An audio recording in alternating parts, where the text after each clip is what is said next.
think it's been such an awesome experience for all the authors, because all of them tell me, like, a lot of the 19 people in this book didn't know each other. And Yeah. so learning about each other's experiences and reading about them and connecting is also creating this community that is supportive and helpful in a lot of ways. And I think that's our end goal, is conversations and community through personal story, and how we can help people realize they are not alone in the world, and that there are other people who've been where they are, and they can show them the way out, and we can all support each other. And I'm getting emotional because this has been something I've been working on for so long. Connecting with someone else on a personal level that's been through a similar thing is what helps us heal and helps us have the courage to get better. For those of you who don't know, I survived a suicide attempt in 1997, and I didn't speak about it for 23 years. And that's part of why I started this foundation, because I lost a friend, and I felt like if he had known my story, maybe he would have reached out to me, or I could have helped him. And so I really do think the reason I was silent for so long is because I didn't have that personal connection that we're trying to create with this book. I didn't have somebody in my life that I knew had been through it that I could talk to, and I didn't want to call a suicide hotline. I think that this project for most of us has also been a healing process, because Indeed. and that's the whole purpose of the book for our readers too, is how do they how can they relate to someone who's been in their shoes or similar shoes, and how Right. they got through that, to inspire and motivate them to be able to get through it themselves. Conversations and community is what helped me get through that and be able to talk about my story in a way that could help others. And so Right. that's kind of how this was born. And I think writing about our own story is very healing, no matter what stage you are in your journey or your life.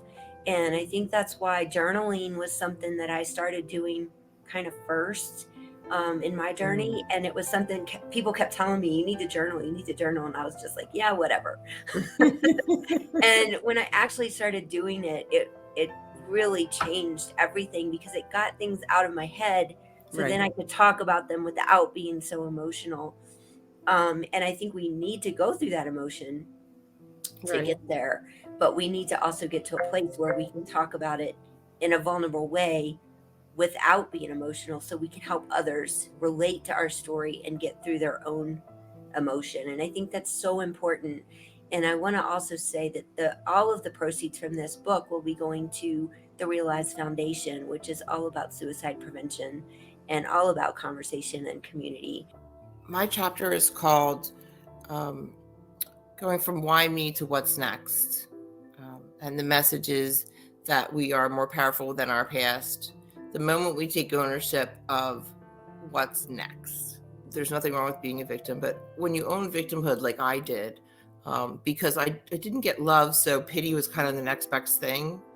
And so I ended up having a lot of trauma in my childhood, and then in the service of avoiding the pain of that, created a whole life filled with more trauma and pain, trying to run from the original pain. Feel it, experience it, do what you need to do to get the help you need, and then what's next? As soon as we own whatever's happened and say, okay, I'm going to feel what I need to feel and talk about what I need to talk about, have the difficult conversations, right? The awkward conversations. And then what's next? What do I do now? How do I live in the solution? What's the solution? Okay.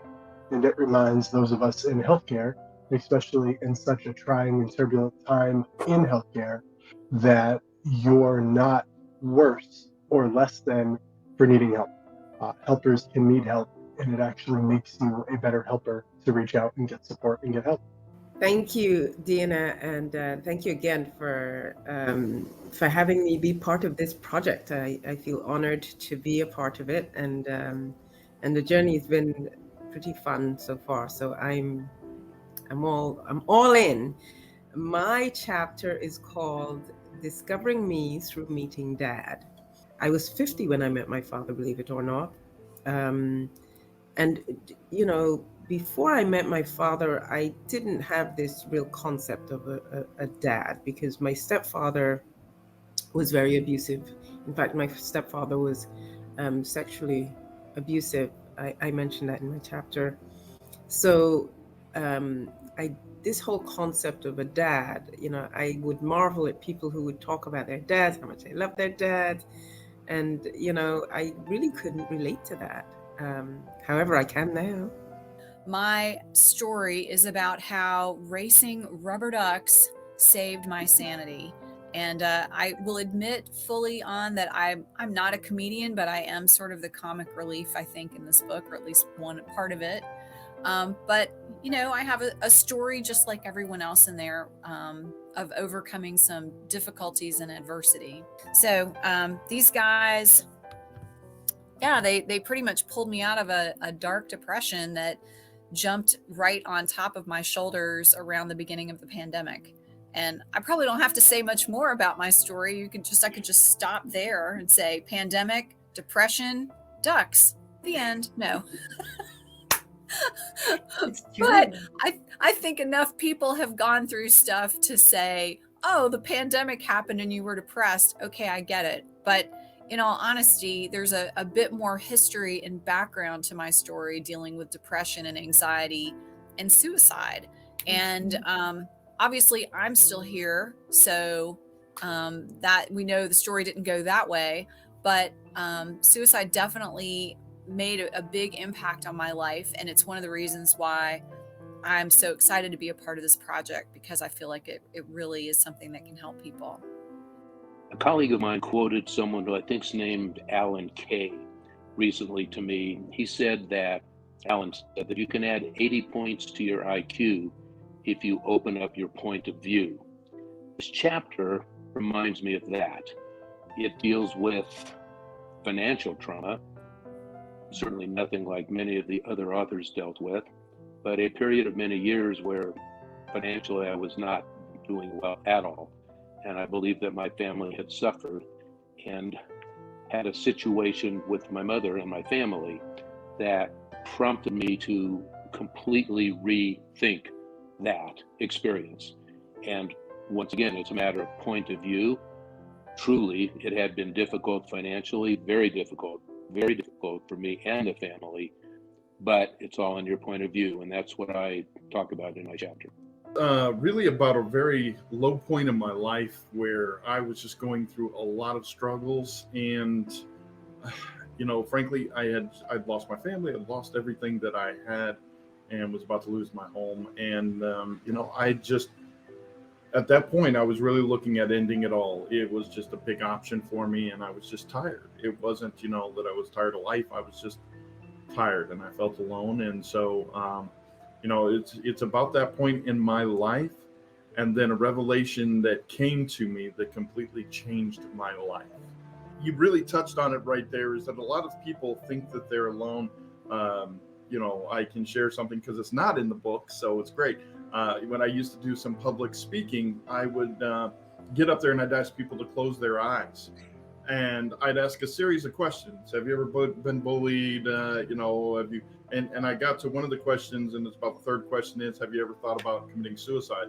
And I'd have people with their eyes closed raise their hands and keep them up when it came to that. And I'd ask a few more questions, but by that third question, it was amazing. Almost every single person in that room would have their hands up. And it was, from my perspective, when I see a lot of hands go up, when I say, hey, have you ever thought about committing suicide? And all these hands that went up, we think we're alone. And when we do that, our mind tricks us, and then we isolate ourselves, and we think that nobody can understand that. And instead of opening up and sharing, what we do is just hold it all in, because we don't want people to judge us, to look at us differently. We're a lot of times, if we're a head of a household, different things, we're supposed to have it all together. And so we want to keep this facade and this image, and it actually destroys us when we do that. When we open up and share it, that's when the real healing begins. And we need to understand that, again, we are definitely not alone when it comes to this. And when all these people finally open their eyes, and I told them to open their eyes, and they look around the room and they'd see everybody with their hands up, they were in shock. What? all these people have gone through these things as well. Yeah. And, the journey, like you said, is not exactly the same with each one of us.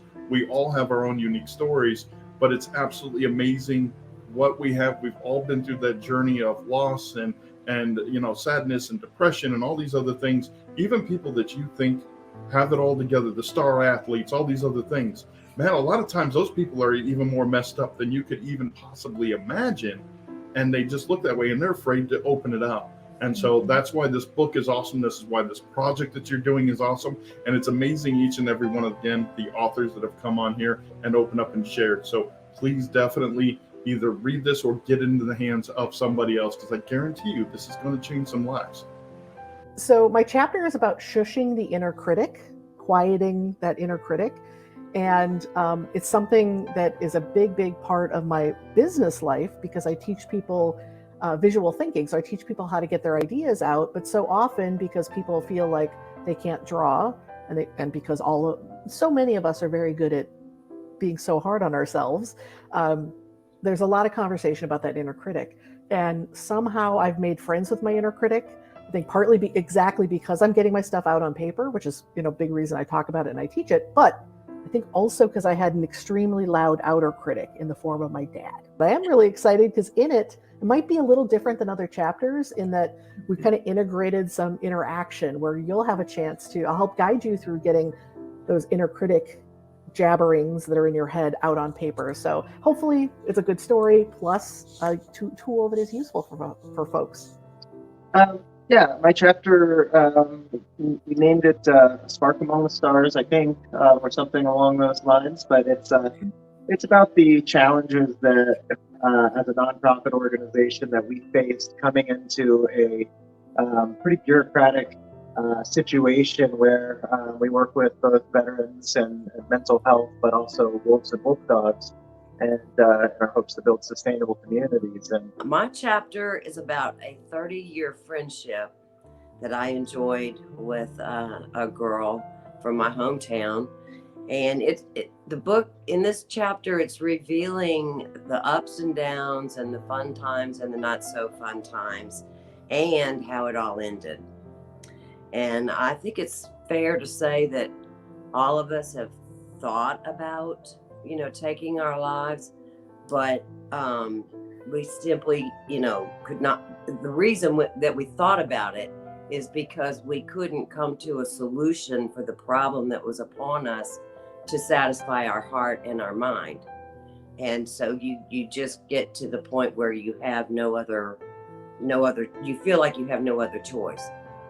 My chapter is about how an accident I had when I was 15 really not only shaped my life, but in the process of recovering from a head injury, which is what it was, and you can read all about it, I developed I think a unique talent or skill to build friendships. And from that experience, I have learned how to and have built just a mighty and astonishingly fun and supportive friend network that I have people in my life still from when I was 5 years old, 6 years old. But even more importantly, right after that accident, I amassed this little mighty Nancy army, and I love them and they love me, and it's been great. And not everybody has that kind of support. Our scars are our stars. Isn't that like the toughest tissue is scar tissue? And so I'm proud and honored to be with a group of such accomplished people, scarred, beautiful people.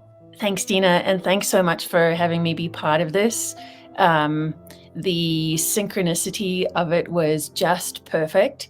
As you know, I changed the topic of my chapter in the 11th hour, maybe the 10 till midnight hour, as the deadline for it was just a few days after I almost died from COVID viral pneumonia. And it makes me a little emotional to even say that out loud. But I'm so deeply, deeply grateful for that experience, and having the deadline of this chapter somehow, I don't quite know how I did it, but I actually managed to write some of the story of my experience in time for this book, and then link it to some of the teachings that were already written. A second big insight that really popped up was, and I didn't expect this, was to see that fear, this thing that cuts off our breath and captures our essence, and keeps us living from here up in a sort of transactional relationship in which, you know, we have this sort of underlying feeling of, if I just produce enough value, if I'm just good enough, or I'm just improve myself in just the right way, then maybe I can be free, maybe I can breathe, maybe I can be seen as worthy of love. Thanks, Dina. My chapter is about how the pandemic brought suicide full circle for me, from personal attempts to the loss of many friends, and how it affects the families of suicide survivors, and how it all kind of changed for me due to a recent incident with suicide. So my feeling was, what can we do to change that? What can we do to keep people alive and let them know that they're not alone? And Scars to Stars from the beginning, whether it was the event or the summits or now the book, it was all about that, getting people to connect so they know they're not alone and they understand a story, a personal story from someone they can relate to. And how did you get through this? And maybe that will help me. And also just the personal connection and support. And that's what all of this is about. So my chapter is about discovering the power within you and recovering your self-worth. So this is very personal to me, and I'm truly excited where I can share and allow people to see the light inside themselves. So my chapter is really about just trusting in you, trusting in the process, letting go of the woulds and the shoulds of your life, and just saying, listen, the hard times have come, they will come again, but like when you have the right community around you and you have that right toolbox of trust in yourself and in that structure of community, like you can overcome anything. So I hope for people who read it just to really be honored by the path that they've been gifted, even if they consider it hard, even if they wouldn't wish it on another person. Trust that you were gifted those challenges so that you could share your story and save a life. Exactly like you said, being able to witness other people's transformation under the support of a community is something that not everybody is gifted until more of us showcase that you can find that. You don't have to be isolated and you don't have to be alone. Like there are people who are equally struggling to get their feet on the floor in the morning. And when you find them, it does not have to hurt you to find them. It can lift you up. Life happened to us about 5 years into our relationship. And that looked like him receiving a diagnosis one day of advanced non-curable cancer. And I say our story isn't special, and that's the thing that even after the diagnosis, as we learned to live with that and as we tried to find a cure for that, thinking like so many people are experiencing the same story. So many people get cancer. So many people's partners or family members or loved ones have cancer. And if you don't go through it, you don't realize just how it impacts everything. Everything changes. And 6 years later, Daniel, my husband, he departed to other realms, and I was left a widow at 48. No idea what I was completely unprepared for what was to come after. So I kind of think of, the death is like the earthquake, and then there's all these aftershocks that just ripple throughout every aspect of your life, internally and externally. And I call them secondary losses. So there are things like our sense of identity, our sense of safety in the world,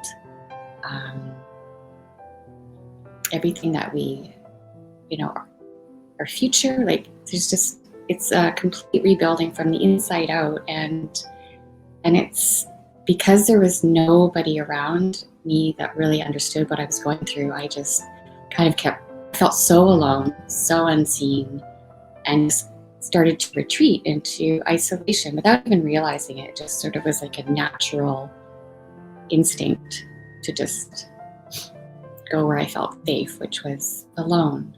My chapter is about getting peace, but doing it through a lot of hard self work.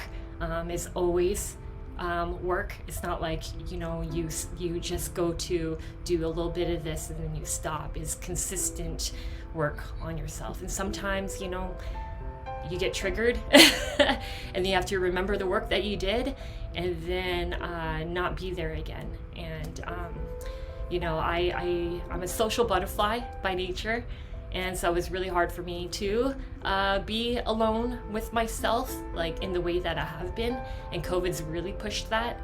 And so these were things that I was pushing down, that I wasn't allowing to bubble up because I wanted to be in control.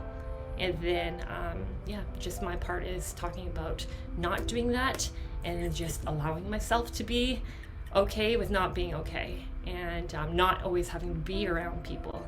I know that's probably opposite of what a lot of people say, like you gotta be around people.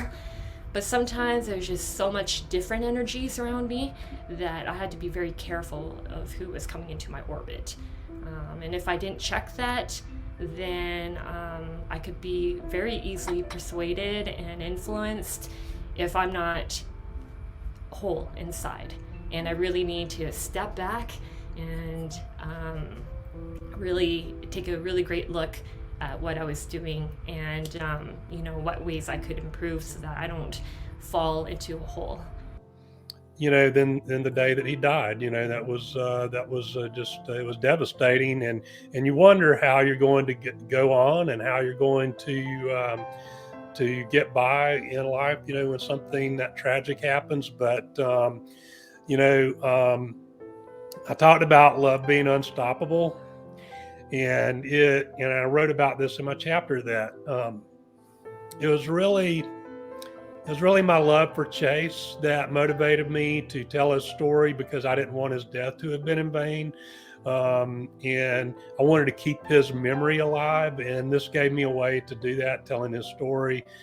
And so that kind of motivated me to get through the pain. The title of my chapter is The Magic That Lies Beyond Survivorhood. And the chapter, it tells the story of my own recovery and healing journey from years and years of child sex trafficking and ritual abuse that I lived through, until I left home at 18. So it is, and in telling a little bit about that story, I'm not sharing any of the, the gruesome details or anything at all about that. It's more to understand, how I survived that, really, which, we all develop coping mechanisms to survive traumatic experiences that work at that time. But then, as we move into adult life, they can become detrimental. And really what it took for me to face my childhood and, really start my healing journey. And then really the message that I want to convey in my chapter is that whatever we've lived through, and I don't think there's a human who has not lived through some kind of challenge or trauma, that, when we find the courage to really heal and really get support and do that hard work, on the other side, when we get through that and we stand up in our strength and our courage around what's happened to us, that we can discover actually there was some sort of bigger purpose to it, and that there are certain gifts and virtues that we developed by living through what might have been horrific. It talks about my growing up inside of that business, and then ultimately how I've worked on overcoming the loss of that giant legacy. It's like my favorite hashtag, kindness matters, right? Because you never know what the person next to you is dealing with or what they're going through, and how much it would mean for you to say hello to them or open the door for them. I mean, it's that simple.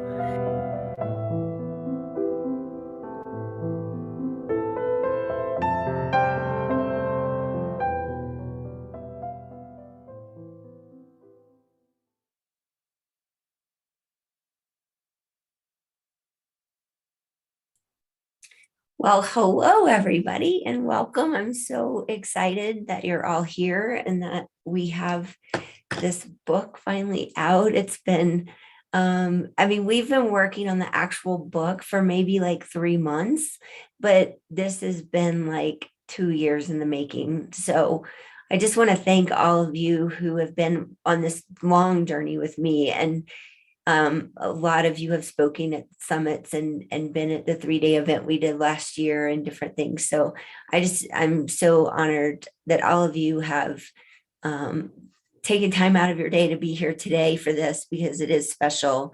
And Justin just flashed up that photo of Amazon this morning, but we got #1 new release in psychology on suicide. And that was this morning, and it's on the Kindle version, not the paperback version. So I was even more surprised. But we are going to put the Amazon link in the chat in a few minutes, and have you all get your copy and then post in the chat if you like Kindle or do you like paperback or what it is. But I have some of the books behind me, and they're so cool to touch. They almost feel like velvet to me. Like, I don't know, it's just amazing. So I'm super excited that everyone's here. And I wanted to just a few things about Zoom. Some of you are in Zoom every day. Some of you maybe don't get in Zoom that often, but we are going to have a breakout later in the program.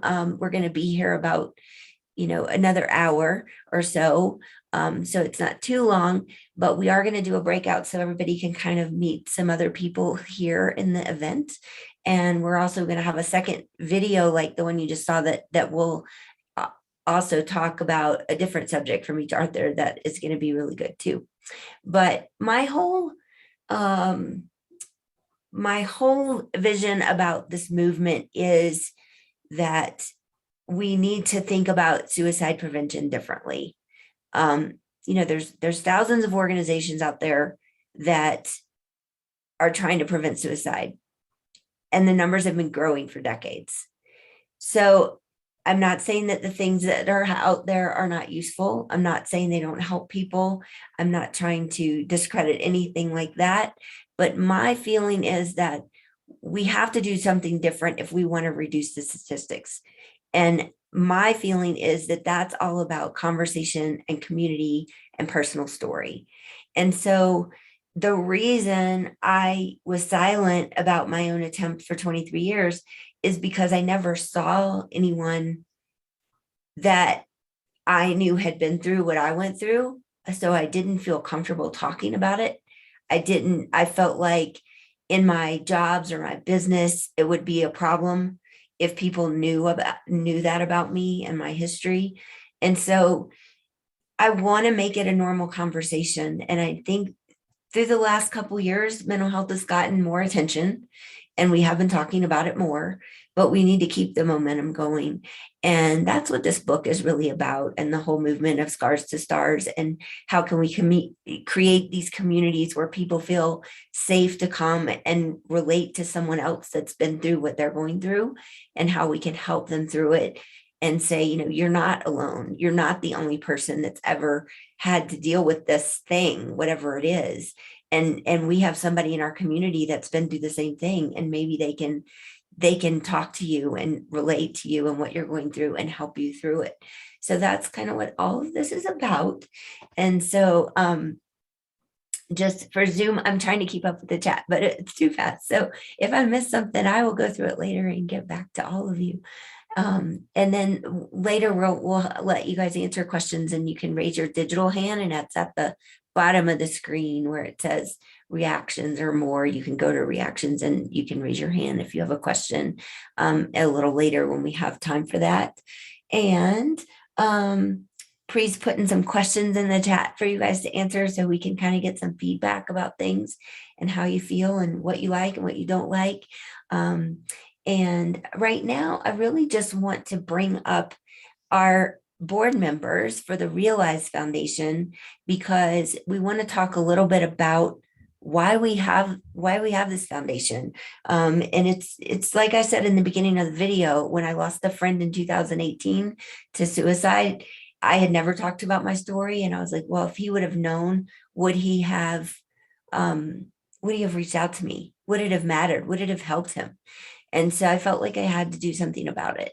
And so when the pandemic happened in March of 2020 and I lost my business and everything, I just threw myself into research about mental health and suicide and starting the Realize Foundation. And so we're so excited that all the proceeds of this book are going to go to that cause.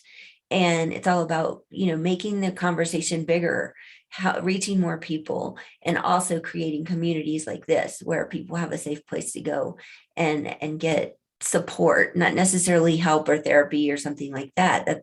There's other resources for those things, but for this community, it's more about support and how we help each other, just as human beings. So we have 3 other board members here that were involved in the book. And one is Lisa Rogers. She's our president. And one is Dan Walkovitz, and he is our treasurer.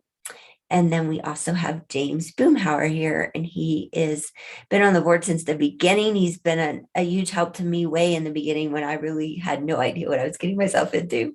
So thank you, James, for all of that support in the beginning. But I'm gonna let Lisa tell us about our mission, vision, and purpose. You can also find it on our website, but I'm gonna let her talk about that for a minute.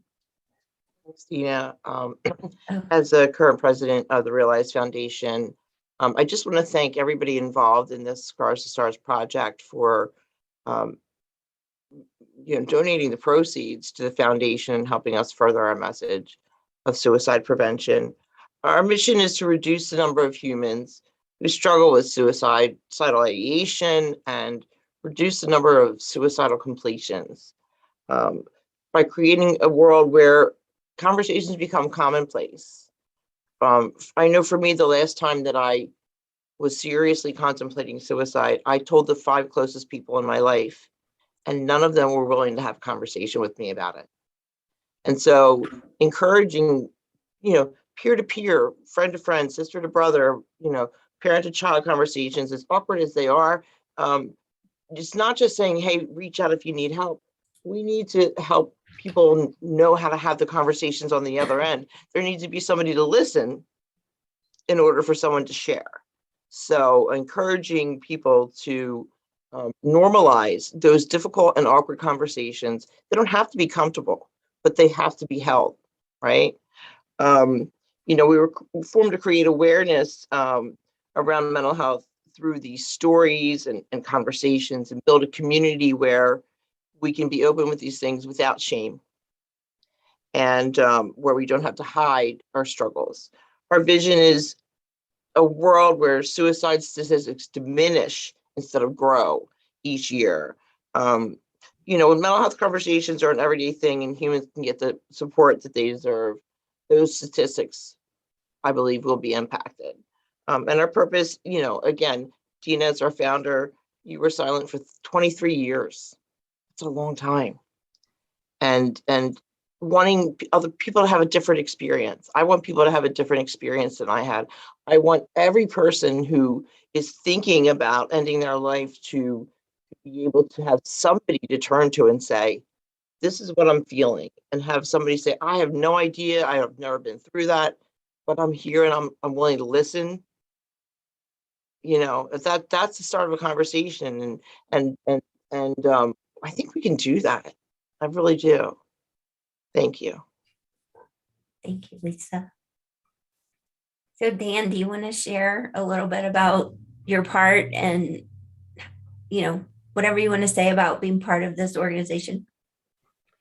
Sure. Delighted to do so, Dina. Dina and I met a year and a half ago, perhaps 2 years. We engaged with one another, and I became aware of what had happened in her life. And when she explained that she was creating the Realize Foundation and asked me to be on the board, I was genuinely honored.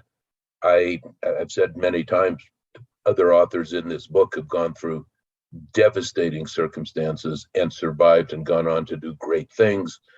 I feel humbled to be in the book because I have not ever faced the the real thought of suicide in spite of issues that I've dealt with financially.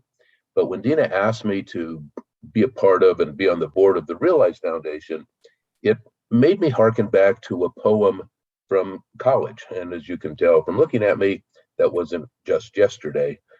I was a math major, but I enjoyed English, and I took a couple of English courses.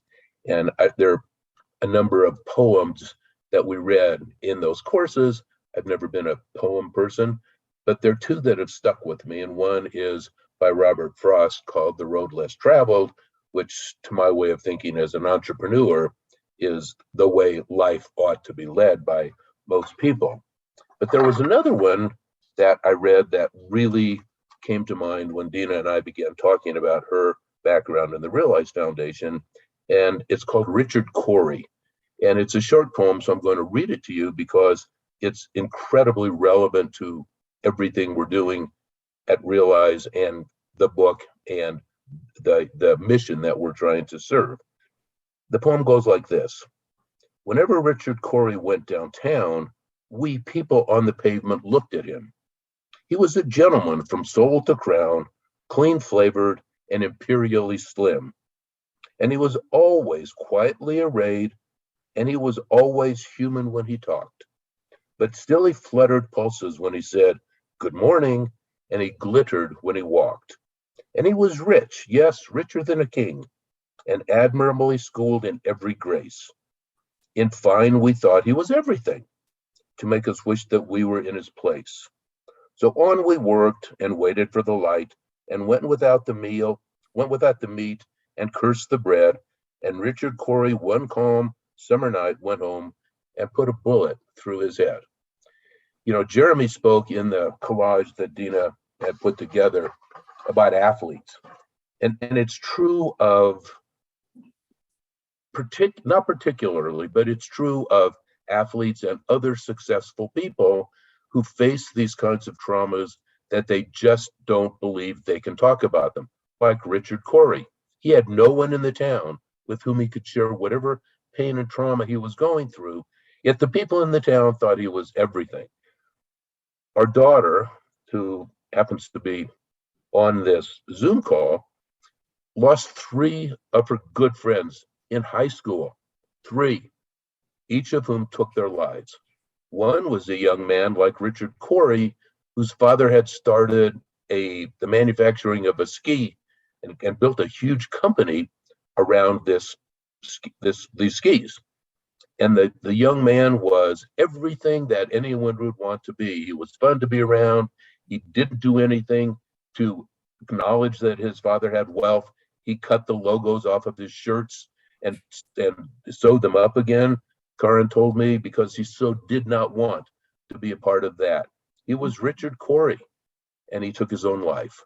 And then more recently, we have a friend whose niece, same thing, great grades, everything was right with her, except it wasn't, and she had no one to talk with.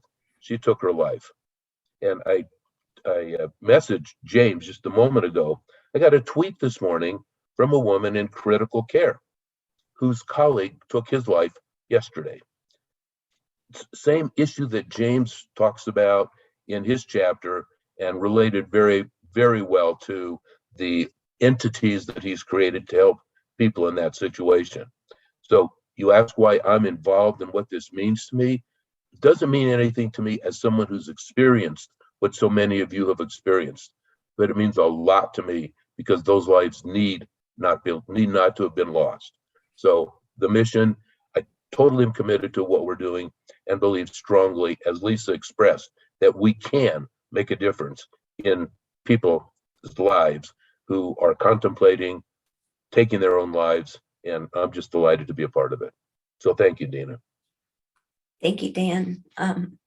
Thank you for always keeping us on track and being the wisdom. Because for those of you who don't know, Danny has a wealth of business experience and has really helped guide me in a lot of ways. So thank you. And James is a first responder, as it says in his title, a flight paramedic. He has also another organization of his own called Stay Fit for Duty. So I'm going to let him talk a little bit about what this project means to him, in the first responder and healthcare community, which everybody is grateful for these days. Thank you so much. Dan said it. Here we are at what we hope to be the tail end of the worst pandemic of many of our careers, right? With the exception of some hyper-generational people. And we have providers that are taking their own lives. We are taught time and time again that we are helpers. Many of us, especially in the civil service and first response world, are unintentionally, I believe, taught that we are a class above, not to truly be elitist, but to show that helpers shouldn't need the services that they offer each and every day. The adage that I use is there's no crying in baseball. When 19-year-old paramedic James started to well up during a cardiac arrest, senior people on that call told me to get out in the bathroom and come back out because I would never be respected. And when that's your message at 19, early in your career, it's very hard to change gears. This has been tremendously isolating for everyone, for so many people in every shape and size and creed and career. I still have really good friends of mine that don't quite want to see me in person yet because they know that I interact with sick COVID patients, right? And there's a layer of fear and a layer of confusion and uncertainty that exists there. And we look at how isolating this can be for so many people. And I really wanted to create a space for a niche that I knew well and for a group that I really resounded with, to let them know that it's okay and that they're not alone, and sharing my story and hopefully preventing onslaughts of tweets like Dan got this morning. It's not often when somebody like Dina shoots you a message online and says, do you want to be on our board of directors? And thank you to Lisa and Dan for telling me what a board of directors is and for walking me through, all of the rules and regs and quorums and motions. And I made it really clear that I have a niche and I'm really good at it. And they were kind enough to walk me through what isn't my niche and to help me be a little more presentable in that space. And it's tremendously valuable. I have to echo what every individual has said here. You should buy a box of tissues when you read this book. There is a chapter that will hit you hard. It might not be mine, it might not be Vanessa's, it might not be Lisa's, but there is a chapter that will make you put the book down for a minute and walk away. Take the time to do that for sure, like my inner crisis counselor coming out, right? But share it with your friends. Let people know that these stories exist, and these are only 20 odd stories of hundreds of thousands of stories that exist in the world. And we look at all the people that said hello to us, right?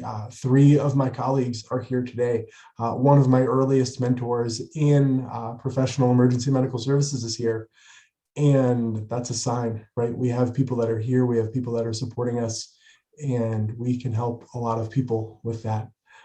To wrap up on Dina's point, if you're a healthcare provider or you know a healthcare provider that would like a space that is specific to healthcare providers, Stay Fit for Duty is it. Reach out. My webpage is in the book, and we'll share all of that in the breakout session. But just know you're not alone, and you're surrounded by some pretty fantastic people that will move mountains to make sure that if you're not okay, we'll work with you and sit with you until you are, or until we can give you the resources that will help make you okay. Thank you, James. Thank you all for being a part of keeping me on track and helping us move this movement forward. I appreciate all 3 of you very much. So I'm going to talk a little bit about coping mechanisms, because all of us that are here, I'm sure, have our own list of coping mechanisms when it comes to whatever it is you struggle with. Is it depression? Is it anxiety? Is it, PTSD? Is it bipolar? I mean, there's a whole list. And I don't think those labels define us. but maybe it helps us understand our own brain and how it works in some cases. But I think all of us have different coping mechanisms that help us get through whatever that is. And so I think, addiction is a big one, whether it's drugs or alcohol. And I think we all know that that's not going to get us better. It's usually going to put us in a worse place. And if you have struggles with those things, please reach out. I mean, there are people here who have dealt with those things and can talk about it. We're not all licensed counselors. We do have some of those here, but I am not licensed in any way in the healthcare field. I just speak from lived experience and from a caring perspective of not wanting people to go through what Lisa and I were just talking about. And I think she's been through a lot more of it than I have. And so it's, there's different levels. It doesn't mean any of it is more severe or less severe or less important. It just means that we all have different journeys. And so I hope that you would reach out and talk to any of us that you feel comfortable connecting with. And all of our information is in the book. So if you're reading the book and you read a chapter that you're like, hey, I can really relate to this person's story, there's a link there that you can go to and connect with that person and talk to them. And they want to hear from you. So I wanted to make sure we say that. But the two things that I want to really talk about as coping mechanisms is two things that really helped me. And one of them is music. Music has really been the one thing that really helps me. And I have playlists for all kinds of different days. And it just calms me down because depression is my main thing, but anxiety is definitely something that comes and goes in a big way in my life. And so music always helps me to calm down and relax and kind of get down from the high anxiety. And the other thing that has really helped me is gratefulness. And I said something on one of our summits, and someone quoted me in the chat, and it made me realize that it made an impact on some people. And what I said was, what if you woke up tomorrow and you only had what you were thankful for yesterday? And so if we have things in our life that we should be thankful for, it gets our mind off the bad. If we can focus on the good and focus on being thankful for what is good and is right, it doesn't mean there's no bad stuff that's going to happen, but it also helps you get through it because when you're having that grateful heart or the thankfulness, it helps you to see hope. It helps you to see tomorrow, where when we're in a bad place, maybe we don't see that at all. So I wanted to just talk about that a little bit. And the other thing that I've discovered in the last couple of years is a company called Cope Notes, and it's a texting service, and you get a text from them every day, and it basically changes your thought pattern. Well, the person who created Cope Notes, his name is Johnny Crowder. And there's actually an interview on our foundation YouTube channel with Johnny and I, if you want to hear more conversation with him. But he grew up with a laundry list of diagnoses in the mental health world. And he also survived multiple suicide attempts. And he didn't really want treatment or help when he was younger. And so I think his mom finally said that if you, we're gonna play a video from Johnny in just a second, but I want you to understand kind of where he was coming from. So when he was in high school, his mom said, you're either going to take your meds and you're going to go to therapy, or I'm going to put you in the hospital. And so he said he went to therapy and he would go every 2 weeks. And he said he would go to therapy and he would feel better. But then he's like, well, what am I going to do for the next 13 days? So what he did was he got a psychology degree to try to understand his own brain. And he created this company called Cope Notes, which is pretty amazing. So Justin, if you would play his, it's just a 2-minute video with him talking about what it's about. And then we're going to give you an affiliate link if you would like a subscription. As a suicide and abuse survivor, I know how complicated life can get. And that's why I wanted to keep Cope Notes as simple as possible. We'll text you once a day, but you never know when we'll reach out or what we'll say. And over time, this trains your brain to default to healthier thought patterns. We'll send you psychology facts, exercises, advice, encouragement, but none of that stuff is going to change your life. Only you can do that. We're just here to help.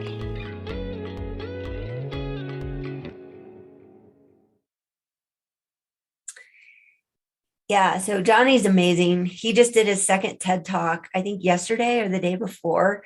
So if you look him up, his TED Talk, his first one was amazing. I can't wait to see his second one. But Johnny's in Florida and he's winning awards left and right in the mental health world. He's definitely a star. And so I want to talk a little bit more about gratefulness, and we're going to do a breakout.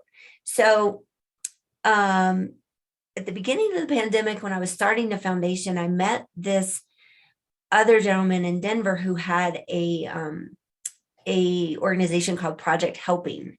And what they do is a nonprofit.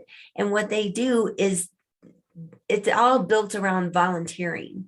And he even has statistics that say volunteering helps improve your mental health by 23%. So kind of goes along with the gratefulness part, right?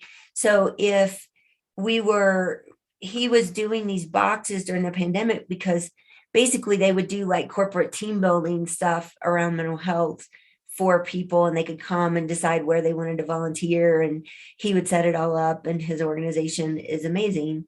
But one thing that I got from him was this. It is grateful dice. And I thought it was such a cool concept.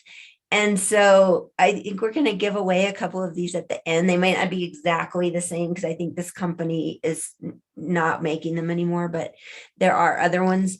And I think I'm going to give away a few of them at the end of the event. So if you're interested, we'll draw names or something at the end, and we'll give like 3 of them away. So what it is this dice has all the letters of the alphabet, and this dice has 1 through 10. So what you do is you roll them both, and it says, I need to come up with 3 things starting with the letter B that I am grateful for. And if you can't think of 3 things with B, you can use another letter if you want.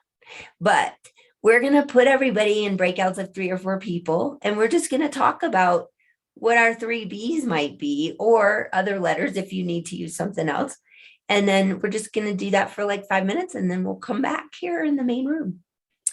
So Justin's going to put us all in breakouts. Work his magic.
Welcome back, everybody. I hope you met a new friend. I would love for y'all to put in the chat, like, who is your new friend that you met in your breakout, or maybe it's more than one person. So we can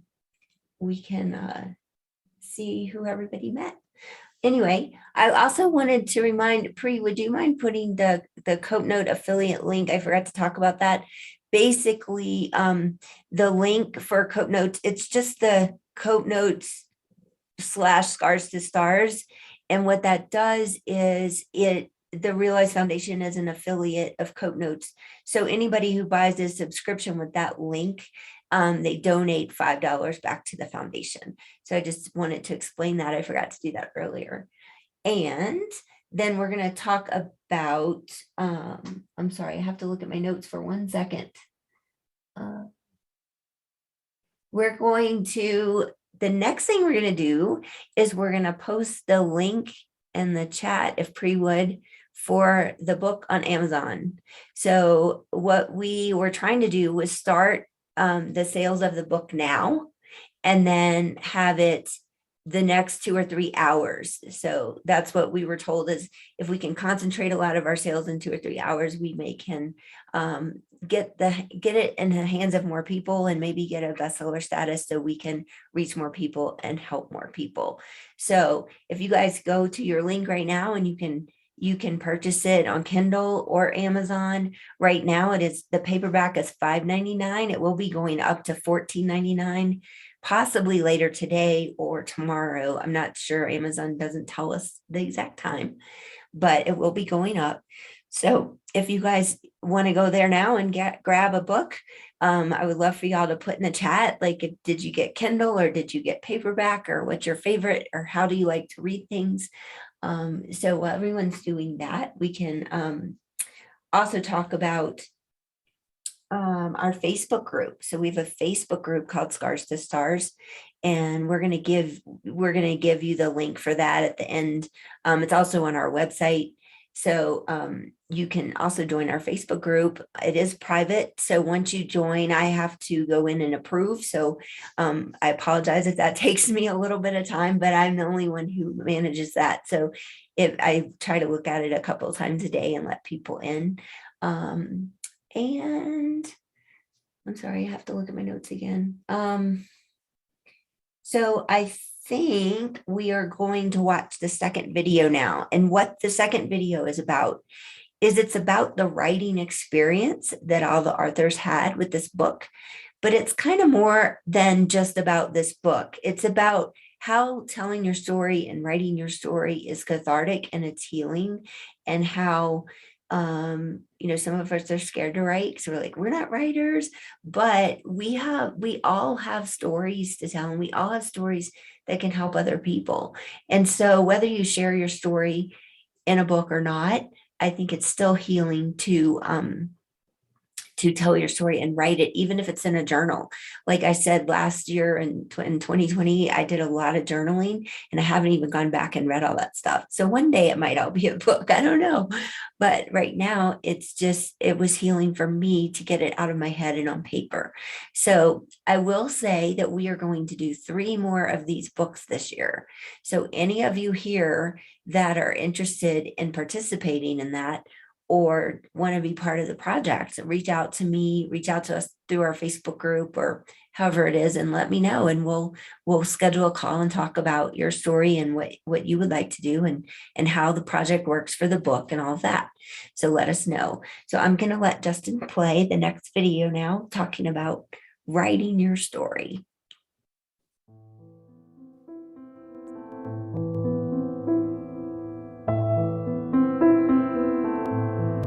And to know that I was a part of this larger collective of people who have gone through so many different experiences, and how they reacted to their experiences and their approach to recovery and overcoming what they've gone through, and how many different ways there are to recover and to get through and to rise above.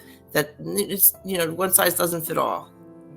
And here's an opportunity to read this book where, okay, if this story doesn't resonate with me, or this solution doesn't resonate with me, there's all these others that I can check out in this book. And chances are you're going to find something that will speak to you. And I'm just really excited to be a part of this project, and I really appreciate you inviting me to take part in it.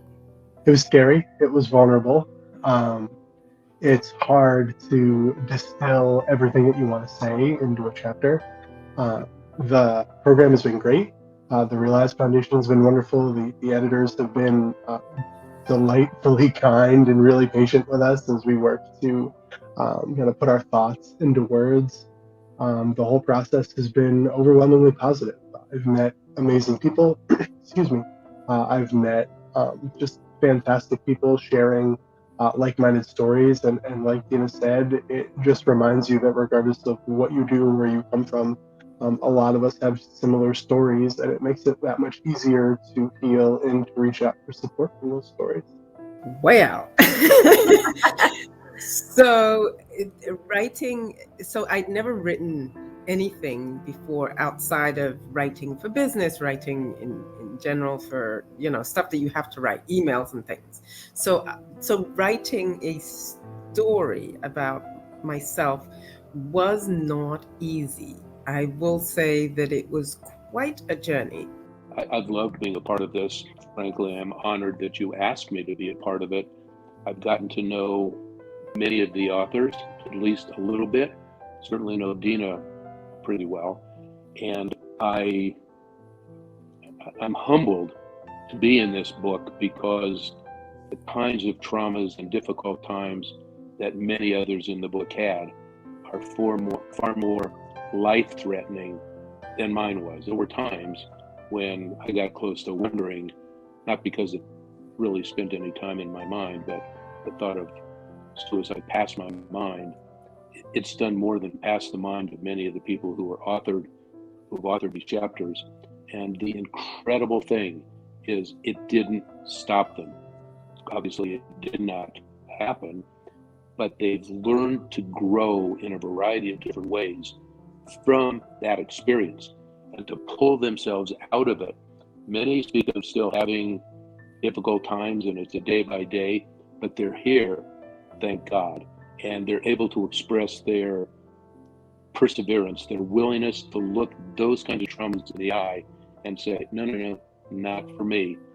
There's a lesson in every one of these chapters that we all need to pay attention to.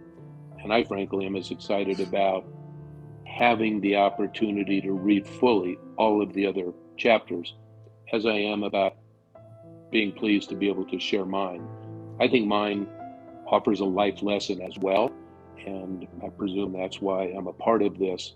But it's been, so far, one of the best experiences ever. And Dina, I thank you for allowing me to be a part of it.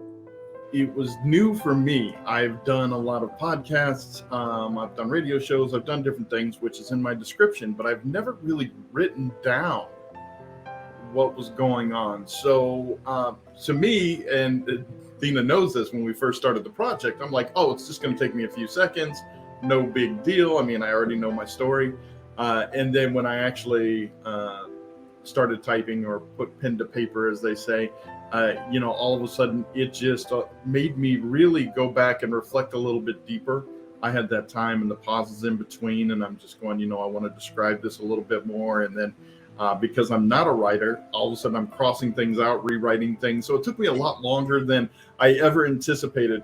And again, it, even when I speak when I do my videos and I speak and I do all these other things, it doesn't take long, just a few minutes, and I go in and I hash it and then I'm out. When I'm writing this, I have to really think a long time on it. It takes a while, and now I'm rehashing all these emotions, and really now I'm in this area, and it really makes me go deeper doing it. So I'm very thankful for doing that, being a part of this project, because it really pushed me a little bit more. And I'm going to tell you, it's not easy for me each time to share my story. People see me and they go, oh, it's so easy for you. It's still difficult. I'm sharing my innermost thoughts, my deepest emotions, my most vulnerable times in my life with people. And no matter how many times I've done that, it's difficult each time. And it takes me out of my comfort zone, and it pushes me further and further.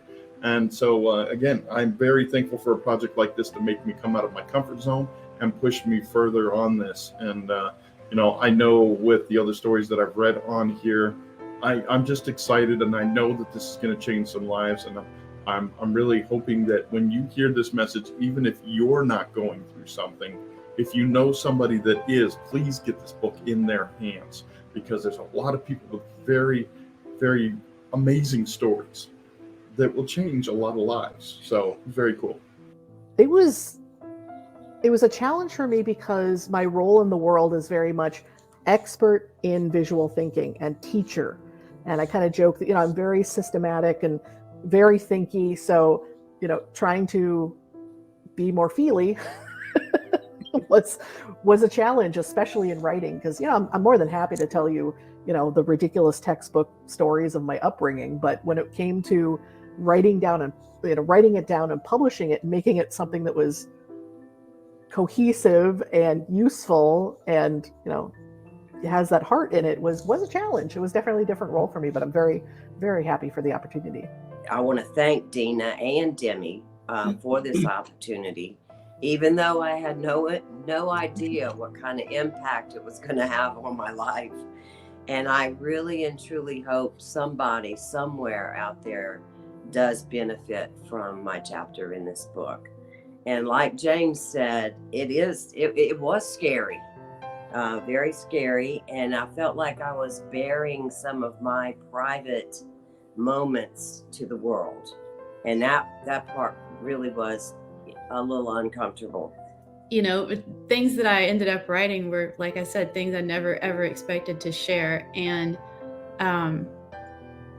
once it's down on paper and you're reading it out loud and checking the edits, and it was like a lot of times these things would come up because you're digging, you're looking at the past. And I will say I'm incredibly thankful that at this point in my life, I have tools at my disposal, like EFT, or emotional freedom technique, and that kind of thing, to manage and clear the heavy emotions that did come up, And it's not maybe even justified for the moment, but things that happen when you're a kid might carry a little package of shame along with it, or a little package of anger along with it. And in those moments going through this process, I was clearing and processing old stuff, that maybe had slipped through the cracks that I didn't realize. And in the moment where you sit back, and I'm probably speaking for everybody here too, going, nobody's going to believe this. But I think this book is so timely. I really, really do. There is so much struggle going on in the world right now. I think the isolation, the stresses, everything that's happened over the last 2 years has really pushed a lot of people to the brink. There's been so much loss. So to have a guide and to hear other people's stories that we can relate to is, I think, absolutely invaluable. But it's because people are so vulnerable and authentic in telling that they're telling things that are very personal and very not something people share at a cocktail party. Like they're talking to you heart to heart about what they've been through. And it is in order to help someone else in the same situation understand that they're not alone, which is what you said. There's our whole purpose. Because when people feel alone, they don't feel appreciated, they don't feel they matter, they don't feel enough, they don't feel worthy. And that's where suicide comes from.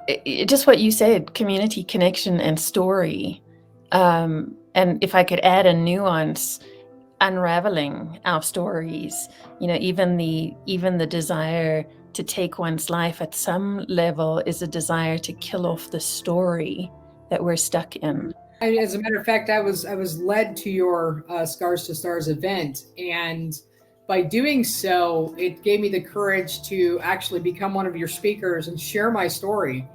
And then every time you share your story in a secure setting, what happens? Your shame goes away, and you're more willing to be vulnerable because we're around people who are just like you. They might not have the exact same story, but what happens is you relate to each other, and you become a community, and you back each other up. So when this event or the book event came to be, I was excited because I knew the exact story that had to be told. One that surprised even myself. And having been somebody who's been in therapy for probably 30 years of my life, I think I became kind of complacent, thinking, well, I am cured. Well, after this event, it made me realize that I really didn't deal with everything. Okay, I had to go back and revisit those dark moments after the event happened. So, I'm not much of a writer. But it was pretty incredible to have gotten started. I've told this story so many times to get this organization going, and to put it on paper and to really just be able to pour my direct experience into it.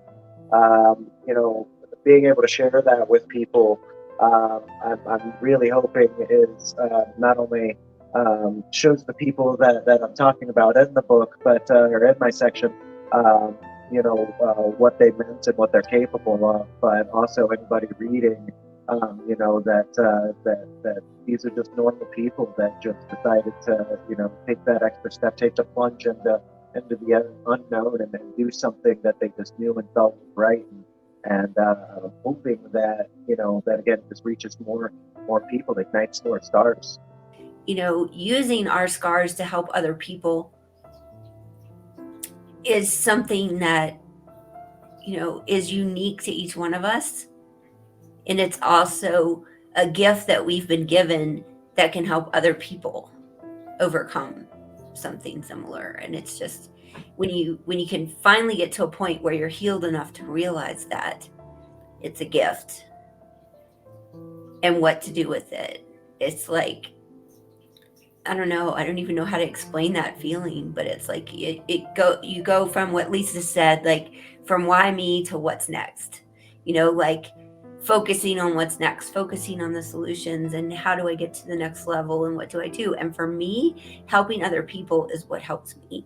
Well, for me, part of it is, as you know, as I was writing it, reliving it was a very interesting, and at the same time it had empowered me again, because reliving it and rewriting and going through those emotions as I was writing it had allowed me to discover too that how much I overcame, and all the people who had supported me as well.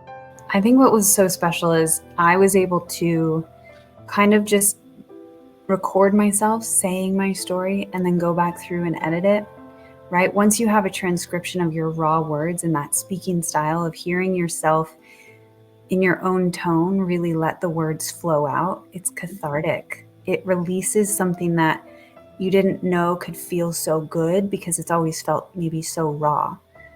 And when you can actually, when we had the first PDF copy delivered to me and I got to see that, it is really special to scroll along that index and see your name, but then also then flip to your page and see that your words are going to be read by so many other people, and even just one impacted by them matters. And this just made it real. After being silent for 23 years about my own attempt, the only thing that made me talk about it was community and connection, and knowing that people weren't going to judge me and they had been in a similar place. And that is what changes it. I would have never in a million years called a hotline. That's just me. I would not have done it. I didn't go to therapy for 25 years either.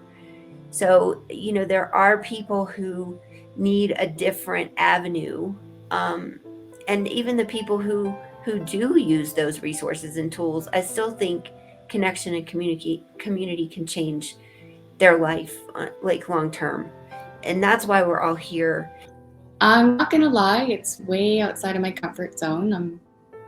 But I've been so thankful for you creating this space for this project. I'm so excited about it. Personally, I'm also on a mission and have been for probably my whole life, but even more so in the last couple of years, of finding my own voice, like really claiming my own voice. and my place as a storyteller, because stories are so powerful. Stories connect and stories heal. And that's one of the reasons why I'm so excited about your project. Is it's like, unless we start talking about the hard stuff, about the places where we feel our challenges, our shame, our fears, like, unless we sort of bring the light into that, it's because it's like that allows others to see themselves in our stories. Because the thing that it's easy to feel like we're all alone, or it's easy often to feel like this is, only happening to me, or it's special to me. But as soon as I ever talk to anybody else, even if we look so different on the outside, like, we're more similar than different. It was scary. I had to go back into some memories and feelings, and it was hard. I mean, I probably rewrote this 4, 5, 6 times, and it's still getting edited, so I think a lot of it is hard to share, because for people who are in those situations that don't feel really good, what kind of holds you back from sharing your story is criticism. Like, are people ready to gaslight you? Like, what is your reality? Like, how could you feel that way? And it's like, it's really hard, because it's like, provide a lot of context. Do I not? This is going to be out in the world, like, permanently. What will this look like in the future? Will this hurt me? And that's where we're coming from, is that are we going to get hurt from sharing our story? So a lot of crying. Actually, I might even cry now just even thinking about it, because it's hard stuff. But I really do hope that, everybody gets to read everybody's stories and, be able to take pieces from there and just know that suicide is not the way to go. But however you're feeling, how low you feel, even though we might not be having the same experiences, those feelings are the same. Being worried, being angry, being doubtful. And I really do hope that you can bring some people in that have really been affected by this, and have us hear their story too, from reading our stories. I think that would be so neat to see in full circle. When I wrote the chapter for the book, the editor wrote me back, Demi, she wrote me back and said, can you put in a little bit more detail in this particular section here? So, and what that section was really about when the police officer showed up at our house to give us the death notification.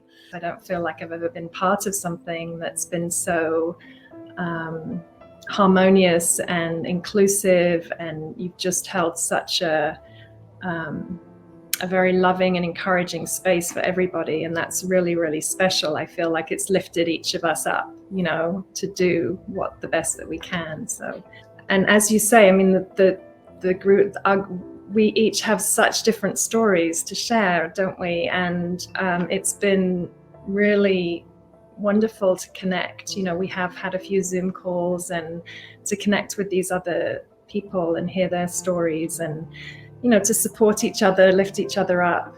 And then I think for me, personally, I've spoken about my story a fair amount, but I haven't really written and shared. I've written for myself, but I haven't, put it out. And it feels, in some ways more permanent, there's something more significant about the written word.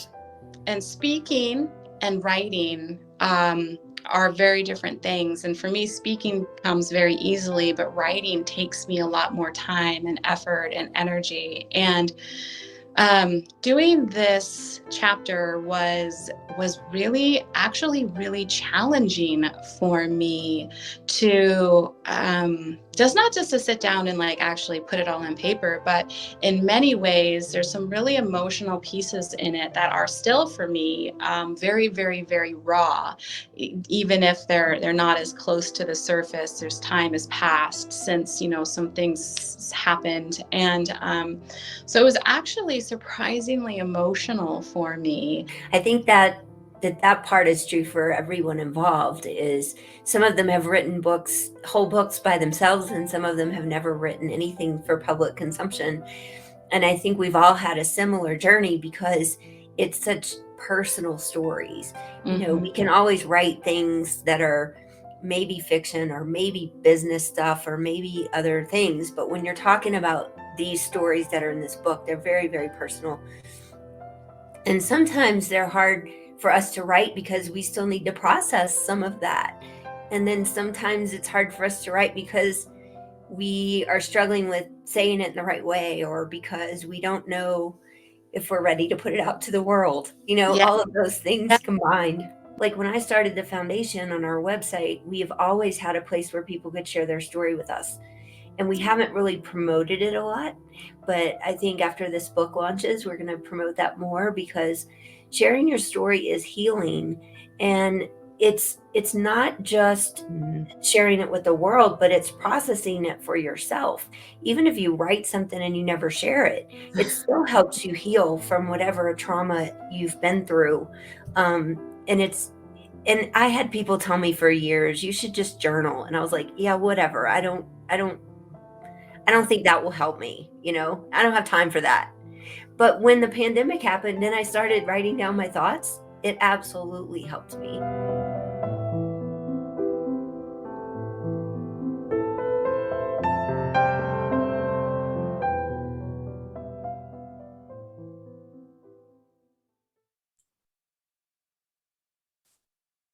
Hi there. Well, I do want to just make sure everyone knows where they can share the story if they are interested in being part of our next book, or just being part of our Facebook group. I think you guys all got the link to that as well. So if you go to realizefoundation.com or .org, I'm sorry, realizefoundation.org, you can scroll down to the bottom of the homepage and it has a place where you can share your story. I'm also putting my email address in the chat. So if a couple of you have reached out to me in chat already asking me how to connect. So if you want to connect with me personally, please use that email. I will say I'm traveling later today, so I may not be super responsive right away in the next 24 hours, but I will definitely get back to you. And I would love to meet any and all of you that I can. And I also really wanted us to have some time for Q&A and stuff in this arena, but we're kind of out of time.